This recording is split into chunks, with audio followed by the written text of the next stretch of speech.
Welcome back, guys, to Football Ninja Podcast. I'm your host Amit. Joining me, like always, is Mr. Karthik. Hello, Karthik. How are you? Hey, Aman, doing good. How are you? I'm doing good, Karthik. Let's start with Chelsea versus Fulham. As a Chelsea fan, how nervous were you, Karthik? Uh, during the game, very nervous, especially they, missed a couple of chances. I mean, yes, Chelsea were a better side, on the game. But then if you watch the game, you would know there were a couple of nervous moments where, the one of the chances that Fulham had, they scuffed it wide. And then the second half, after Chelsea was leading, they took a they took a quick free kick where Aspilicueta, none of the defenders were ready, but then somehow Thiago Silva blocked that shot. But there were a couple of nervy moments. Impressed with Mount a lot. I think he was the best Chelsea player on the day. I have been impressed with him since last season. He's a very hardworking lad. Run throughout defenses. Goes back defenses and then runs forward. You'll see him running throughout the match. I think Callum Hudson-Odoi had a great impact when he came on. But then one thing I'm again disappointed with is Werner. I think he had We'll talk about one or it. two good chances which he missed, especially the one right at the end. He had a very good chance to almost a one-on-one with the keeper. He should at least hit the target, if not the goal. But he put it really wide of the goal. So yes, it was nervous. It should have been not a very difficult game, but yeah, I'm just happy that we got the 3 points. And moving on, Karthik, with the next game with Leicester away, do you think it's going to be I feel it's going to be a very difficult game for you guys to at least even get a 1 point away from that? Yeah, that's true. I mean, like I said, I'm a little skeptical right now on how they're gonna score because that's why they're struggling right now. So I think what Lampard has to do is to make sure that his defense as well, they should not let in goals, or at least hold off Leicester till the second half, and then try and score, because the confidence in the team is not very high right now. They just scraped through Fulham that we just spoke about, and then they have had a bad run of form. So the confidence is not too high. They would be nervous going into the game. But let's see. I hope they are at their best. At least the defensive, at least defensively they are at the best. Goals again. Let's see how that turns out. But I think the best lineup for today, I think they should start with Giroud.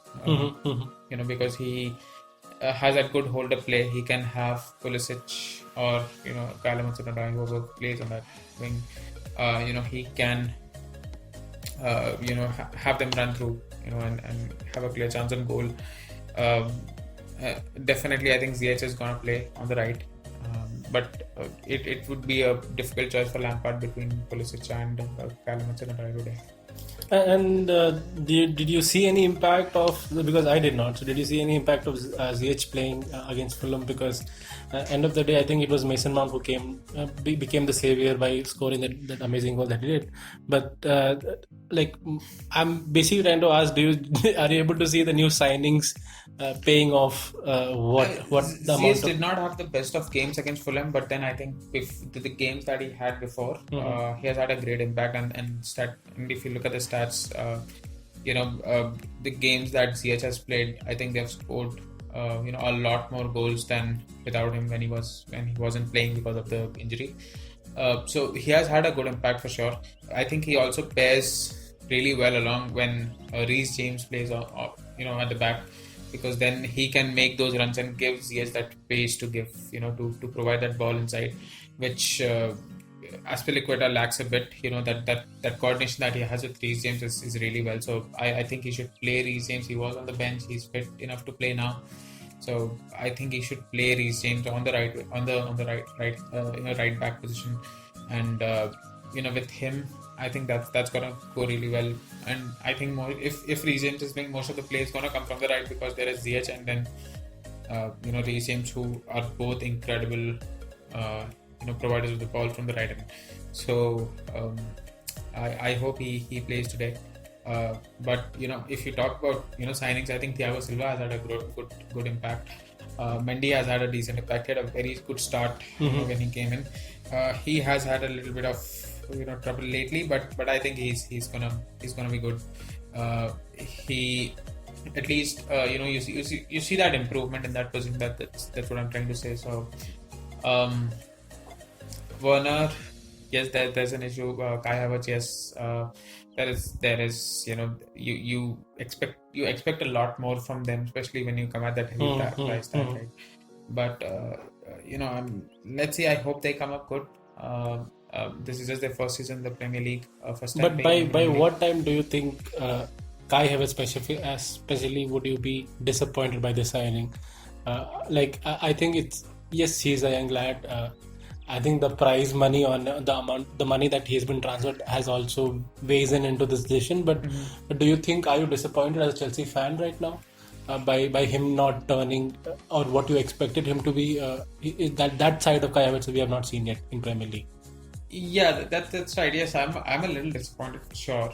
Like I said, it's definitely fallen short of expectations. But then I still have hope because again, this is his first season. Next season, if this still goes on, then I'll have doubts on his on his ability to play in the Premier League. So I'm gonna give him 2 seasons at least. The same goes with Werner as well. He's also not very good this season, I'm glad. So I'm gonna give them at least 2 seasons. If this continues, then there is a problem. It's difficult for them to adapt to this league. And moving from the players, let's go to Lampard, Karthik. Even after scraping the win against Fulham, he is now the joint worst coach in Roman Abramovich's 17-and-a-half-year-old reign, with averaging just 1.7 points per game in Premier League. What do you think about him now? Do you think if it was any other manager, he would have still stayed? Definitely not. But I think you also have to consider his last season where, although they did finish 4th, they still had less points on the board. And that's also, there were no signings. He was playing a very young side and a lot of players were playing in the Premier League for the first time. So, that you also have to account for that when you average the points there. But again, if to your question, if he would have been there if it was any other manager, for sure, I think Abramovich would have lost patience with if it was somebody else. Moving on to the defensive side of Chelsea, Karthik, in this season they have conceded almost 54 goals. That's worst record since 1996-97 season. We have seen a couple of very prominent figures joining the Chelsea backline, and I'm also including Mendy there. What do you think is the problem there, or is it just the team that as a unit Lampard is not able to get them together? Yeah, I mean, if you look at the goals, a lot of them came in the initial part of the season where you let 3 goals in when you're playing against West Brom. That happened, and then a couple of games like that where they let in a lot of goals initially. I think they were still getting together. I think they have had a few bad games after that, one being City where they lost 3-1, and then Arsenal. So apart from that, if you see, there haven't been any games where they have let in a lot of goals. So that's a good season. It's okay to have a bad season, to have a bad game. So yes, there are a lot of goals, but a lot of them also came in the initial part of the season, and you've seen that improvement. When Thiago Silva came in, I think the first game that he made a mistake there, but then he has been rock solid. You see any game, he has been really good. Even against Fulham, he had a good save. That free kick that you spoke about. And then you have, Lampard was also struggling initially with who is the best pair with Thiago Silva, so he tried a lot of options. He tried Rudiger, he tried Anderson, Christensen, and then I think he's gone with Zuma, and that pair has worked really well now. So I think after that came in, there haven't been a lot of bad games, but the stats are stats. If they have let in goals, but like I said, I see an improvement in the defensive line, to be honest. And a lot of rumors coming in for Haaland to join Chelsea. I think Chelsea is gonna break a bank to get him in.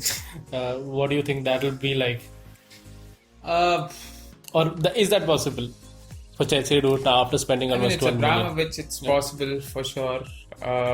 Because if you, I think even after spending that kind of money, they have still showed a profit of 30 million this year. So they are pretty well off if you talk about fair play, for fair play regulations. So it is possible for them to do that, and of course there are a lot of players that are gonna go out. There's Alonso, there's Drinkwater, there are a lot of rumors for Emerson, he might go out. You might see Kepa go out. Because he doesn't want to sit on the bench. He's still very young, so you might see Kepa go out. So there will be a Jorginho might leave as well because he's fallen on the pecking order. So again, they're gonna get a lot of money from these transfers. They have just let Fikayo Tomori go to AC Milan on loan with an option to buy for I think 30 million, which is a pretty good deal. If to be honest, he's just played one season in the Premier League, and so it is possible to do that. And with Abramovich, it's definitely possible. But I don't know how true those rumors are right now. Like with any other transfer, unless it happens or unless it goes, to a really, when the transfer is really close, you wouldn't know. So let's see what happens there. Moving to the next game, Karthik, Leicester versus Southampton. This was the top table or top 6 game with which we were looking at. Leicester winning it at the end comfortably, 2-0. Amazing goal by Maddison. And let's talk about Howie Barnes, Karthik. This kid winger has actually shown a lot of potential, and the way he finished, I think Timo Werner should take some classes from him. Yeah, I mean, he's a pretty good performer. Yes, there are some issues with consistency, but again, he's pretty young. He's still learning. But he has impressed. The games, at least some of the games that he played. If you look at the stats, they are a little better than Sterling or Sancho. This season. Yes, we have seen a dip from Sancho this season. Yeah. That might be because of the rumors or whatever. Sterling, definitely, we spoke about it last time, where we have seen a drop in his form. But Barnes has played it. I think Brendan Rodgers has done an amazing job with this young team that he's playing with Vardy up front. Great goal by him, by the way, and Maddison as well. Maddison again, one of the players who's impressed a lot this season. I think Southampton were a little unlucky in the second half where they hit the bar once. Yeah, Armstrong hitting the bar. Armstrong hitting the bar. But I think it was, all in all, I think it was not very difficult for Leicester, except for Schmeichel making a couple of good saves. I think it was Leicester's game to take the 3 points. And I think Lampard again spoke about Leicester, that they are one of the title contenders this time. Obviously Leicester playing Chelsea tonight. What do you think will be the biggest hurdle for Chelsea to score? Is it just Schmeichel's? It is Schmeichel. I think even if you look at their backline, I think Johnny Evans is a pretty experienced defender. You have Sionchu, who's again pretty experienced. Schmeichel, we know he's one of the best in the league right now. It will be a difficult, like I said, it's already been difficult for Chelsea to score goals, and with Leicester, it's going to be even more little difficult. So they have to be at their best, and of course, if Leicester wins, they're going to go top of the league. Today. So they will be excited for that as well. But I think it's going to be an exciting game. Moving to the next game, Karthik, it is Sheffield versus Spurs. It was an easy game for Spurs. I think 2-0 in the first half. Kane scoring that beautiful goal. Then Sheffield coming back by scoring one header in, and then that amazing goal by Ndombele. Let's talk about that goal. Was that a goal or was that an assist? I think he was just trying to hit goal side so that if somebody's there, he can do it. But he. I mean, of course, if you ask the player, they'll always say it was intentional. But then, I mean, if it was, then that was brilliant. But then I think it was, he was just trying to put the ball towards a goal for somebody to get in. But it was a good goal, and especially Harry Kane. That was an amazing goal. I think there were a couple of nervy moments when Sheffield United made it 2-1 right after the half. Yeah. But I think Spurs deserved the 3 points for this one. And the next game, Karthik, Spurs is playing against Liverpool. with their current record of 4 victories and 1 draw in the last 5 games. Spurs look, I think they are in the right mindset right now to go and play against the champions. I think they are. And I think also a good time for them to play a Liverpool side that is not in a very good form right now. So I think Mourinho would be happy. He has had a good record with the top six teams, or the top teams this season. I'm gonna go with a Spurs victory 1-0. I think if Mourinho pulls that off, that would be one of the best things that has happened to Spurs this season. Moving on to the next game, Karthik, City versus Crystal Palace. City was in a different form altogether. They just demolished Crystal Palace by 4-0. It was City from 2018. Yeah, just demolished Crystal Palace. What was the game like for you? I mean, I was, to be honest, I was literally crying when I saw that cross from De Bruyne. Oh, wow. That was a crazy, crazy ball. John Stones scoring his first ever Premier League goal for City, and the second. Pretty good striker instinct for that second one. Pouncing on that loose ball and scoring. Beautiful goal from Gundogan.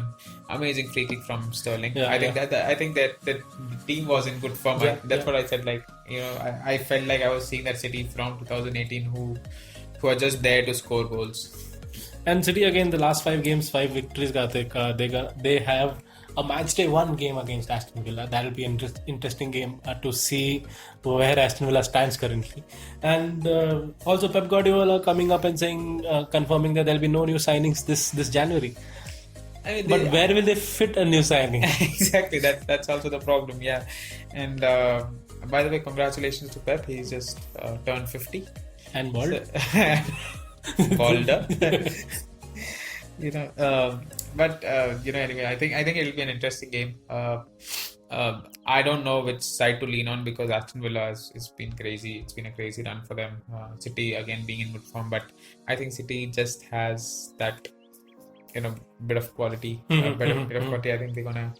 I think they're gonna win, and again, having the chance of going on top of the table, I don't think they're gonna let that go.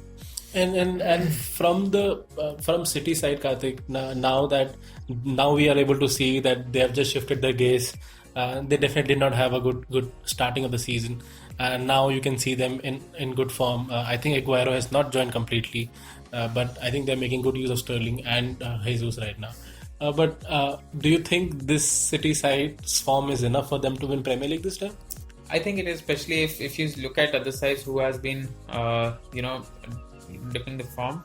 If they play like this, I think it's a very, very good chance for them to win the league. And I think if they can get these points on the board right now, when other teams are sort of losing them, I think there's no better time to get them and get that lead, right away, so that they have that leeway at the end of the season. Moving to the last game that we're covering in this podcast, Karthik, Arsenal versus Newcastle. Arsenal since Christmas has picked up crazy form. Especially a lot of things have happened in the last 5 games. They have won 4 and drew 1. Now you see the Arsenal that we are seeing. Aubameyang scoring those 2 amazing goals. Obviously missing was not an easy one for me, but it was. He was running. There was a deflection that definitely overstepped on the goal, but on the ball, and then obviously missed it. Where do you see this side standing now? Currently at number 10 position. Do you think they are going to play who, bro? Okay. Okay, ignoring that. Okay. So, how good is Arsenal right now, Karthik? Like I said last week, I think they are still going to finish 6, 7, 8, somewhere around that area, in the top 10. Yes, they have picked up the form, but I still think they have, they still don't have that edge or that quality to go into the top 4 right now. But yes, it's good looking. It's good seeing them back in form. I think especially Aubameyang getting his confidence back, scoring those 2 goals. Second one was tapping. First one was a really good goal. I think Thomas Partey had an amazing game. Another kid that has Emil Smith Rowe, who everybody has been talking about, has had a really good impact. I think he already has 5 assists for Arsenal this season, in all competitions. So he's been making an impact. Saka, amazing kid again. Scored another one again. This week. So they are back in form. Again, amazing assist by Smith Rowe there. Yeah, again an amazing assist there. I think Lacazette also had a good game. He did not get his goal, but I think he had a couple of good shots on goal. He had a good header that he missed.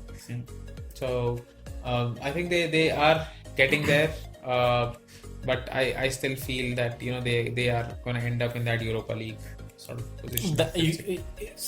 7th, 8th won't make them reach Europa League. 5th, 6th. And also a lot of concerns for Aubameyang as well when he was rushed off the field and missed his hat-trick, or so-called, as if he was getting the hat-trick, but missed his hat-trick. I think Arteta just responded by saying stomach issue.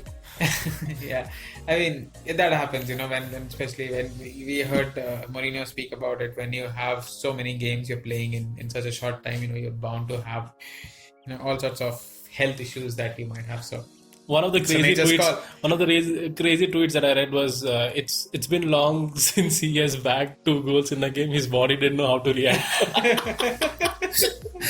I think all the fans are going crazy about Arsenal at least getting back to what they are. Let's finish this podcast by picking this last topic, Karthik. Ozil finally moving away. Is it good for him? It's good for Arsenal, or do you think it's bad for football in EPL that they are going to miss somebody like Ozil? I'm just going to say it was good for both the sides, Ozil and Arsenal. Ozil wasn't playing. Arsenal did not want him to play. Did not even have him in the team in the first place. But I think it's good for both sides. I think we should remember him as one of the best number 10s to have in the league. I think he had given, especially to the Arsenal fans, some of the greatest memories, and me being a rival fan, I still enjoyed watching him play, on the field. Yes, there was a dip in form, there were issues behind the scenes, whatever it may be, but I think it's best for both sides, to move on. Ozil going back, Ozil going to Turkey, Fenerbahce, he's joining there, so I think it's good for both of them. But like in because you're such a big fan of football and obviously you transcend your club as a fan and you become a fan of football. I personally was disappointed by the way he was handled, especially his last year with Arteta, and obviously there was the issue started when under Emery and then went on till Arteta. But what do you say about that? Like, I think there's a lot of China thing that he said, that he protested, which was probably one of the reasons why he was not part of the Premier League. And then he was asked to play under 23, which he denied, which obviously he would, as the player that he is, and decided to just sit back and take his wages. Do you think that was okay with you? I mean, see, there are 2 ways to look at it. One is, football is not just a game. Or, now it also has to do a lot with the image of the club and a lot of other things, because it's really a business if you look at it. So like you said, he made some comments which were offending comments about China, which are not offending comments about China though. They were just talking about fact about what's happening in China. Right, but it was a controversial topic, which he spoke about, and and any club probably would have sort of suspended you for a couple of matches or things like that. That has happened in the past, with a lot of players who have done that. But then I think when he was asked to play under 23, there are a lot of players that would play and fight for their place, which he did not. So I feel that he could have done that, but then it again at his level, I think it was unfair for Arsenal as well to ask him to play under 23. But then I think at some point there was a falling out between both the parties, and it was just like they say, it's just not meant to be. And in a very weird point of view, it was more or less like a stalemate where none of the parties were getting what they wanted. Exactly. And this puts a full stop to at least the wages that Arsenal was putting out, and also if his term would have ended, there would be a lot of other money around that they would have obviously spent in the loyalty and agent wages and all that, which they put a rest to here. Now I feel Ozil is free to play what he plays the best, and apparently Hazard is linked to now. Yeah, on a loan move to Fenerbahce. I think if they link up there, I don't know, that side might go win the Champions League. I don't know. No, with Hazard, I don't think so right now with the current form. Yeah. I think it's difficult for him to play a single game without getting injured. With that, guys, finishing the podcast. Thank you so much, Karthik, for joining. See you guys next week. Cheers. Cheers, guys.